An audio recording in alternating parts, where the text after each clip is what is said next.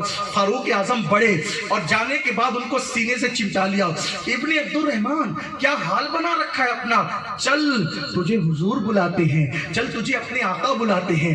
حضرت فاروق اعظم کے جملے سن کے ابن عبد الرحمن نے کہا عمر کیا میرے گناہ کی خبر میرے محبوب کو ہو گئی؟ کیا میرے گناہ کی خبر میرے محبوب کو ہو گئی؟ فاروق اعظم کو یہ پوچھ کر کے رونے لگے۔ فاروق اعظم نے کہا ابن عبد الرحمن مجھے کچھ بھی نہیں پتا میرے بھائی، بس آقا کا حکم ہے تجھے بلانے کا، میں تجھے بلانے آ گیا ہوں۔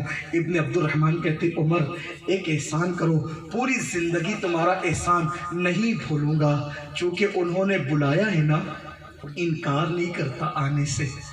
کیسے انکار کروں گا؟ انہوں نے بلایا ہے نا، انکار نہیں کرتا۔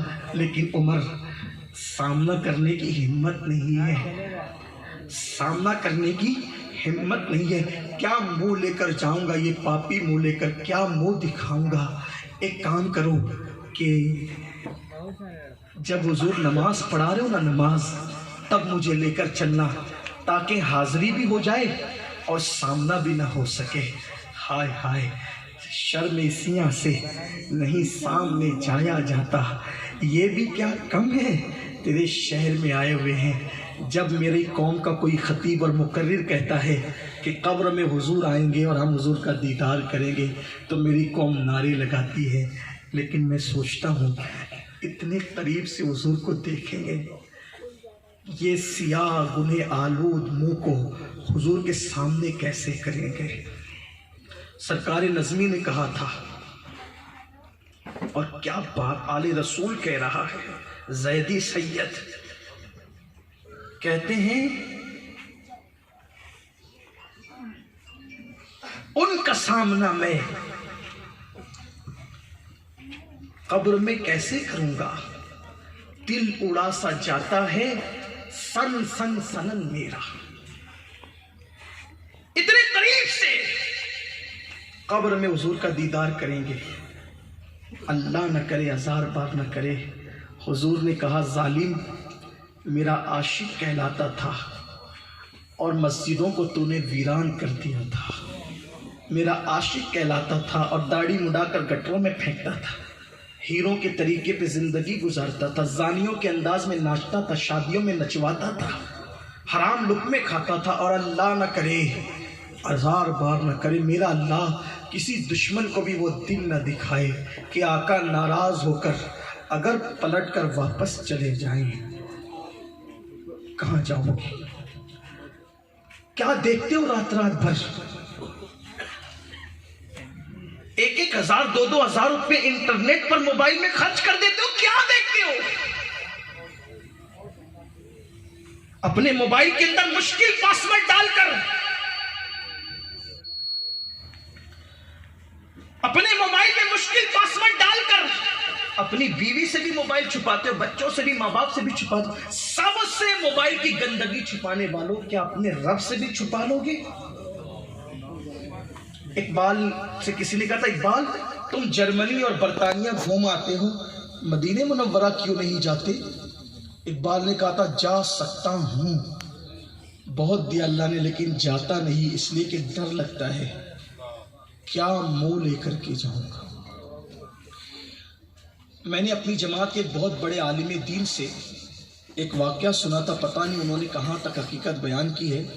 وہ کہتے تھے کہ حضور مفتی اعظمین علیہ رحمہ 2 مرتبہ حج کے لیے گئے اور دونوں مرتبہ 1 مہینہ انہوں نے مدینہ منورہ میں قیام کیا، لیکن جب وہ ایک بار ان سے کسی نے پوچھا حضور مفتی اعظم سے، شہزادہ اعلیٰ حضرت سے، کہ یہ بتائیں کہ انہوں نے کہا کہ حضور کی سنہری جالی کتنی خوبصورت ہے نا، کسی نے کہا کتنی خوبصورت جالیاں ہیں، تو مفتی اعظم نے کہا تھا ہاں ہم نے بھی سنا ہے کہ جالیاں بہت خوبصورت ہیں۔ لوگوں نے کہا حضرت آپ تو 2 بار گئے مدینہ شریف، 1 مہینے رہے اور آپ کہتے ہیں ہم نے بھی سنا ہے؟ تو مفتی اعظم نے روتے ہوئے کہا تھا کبھی جالیوں کے سامنے جانے کی ہمت نہیں ہوئی کہ اپنا چہرہ ان کو کیسے دکھائیں۔ آپ غور کریں یہ عاشق لوگ تھے۔ حضرت امام ابو یوسف نبہانی جو کئی 100 کتابوں کے مصنف ہیں اور گزشتہ صدی کے عرب میں مجدد مانے گئے ہیں۔ جب وہ مدینہ شریف جاتے تھے تو دروازے سے سلام پیش کرتے تھے۔ کسی نے کہا کہ اندر کیوں نہیں جاتے؟ تو کہتے تھے کہ شرم آتی ہے، گناہوں کا بوجھ لے کر کے کیا منہ لے کر کے جاؤں۔ اور کہتے تھے کہ کتوں کا کام دروازے پر ہوتا ہے، کتوں کا کام گھر کے اندر نہیں ہوتا۔ یہ عشق تھا، یہ خیال تھا۔ بہرحال تو اس جوان ابن عبد الرحمن نے کہا کہ عمر، حضور نے بلایا، چلوں گا، لیکن جب حضور نماز پڑھا رہے ہوں گے تب لے کے چلو۔ المختصر یہ کہ نماز کا وقت ہوا، سلمان فارسی اور فاروق اعظم نے دونوں طرف سے تھاما۔ 40 دن کس کو کہتے ہیں؟ نہ کھانا، نہ پینا، نہ سونا۔ کمزوری کا حال کیا رہا ہوگا آپ اندازہ کر سکتے ہیں۔ دونوں پکڑ کے لے گئے۔ جیسے حضور علیہ السلام کی آواز تلاوت قرآن کی ابن عبد الرحمن کے کانوں سے ٹکرائی، چیخ مارے زمین پہ گر گئے، بے ہوش ہو گئے۔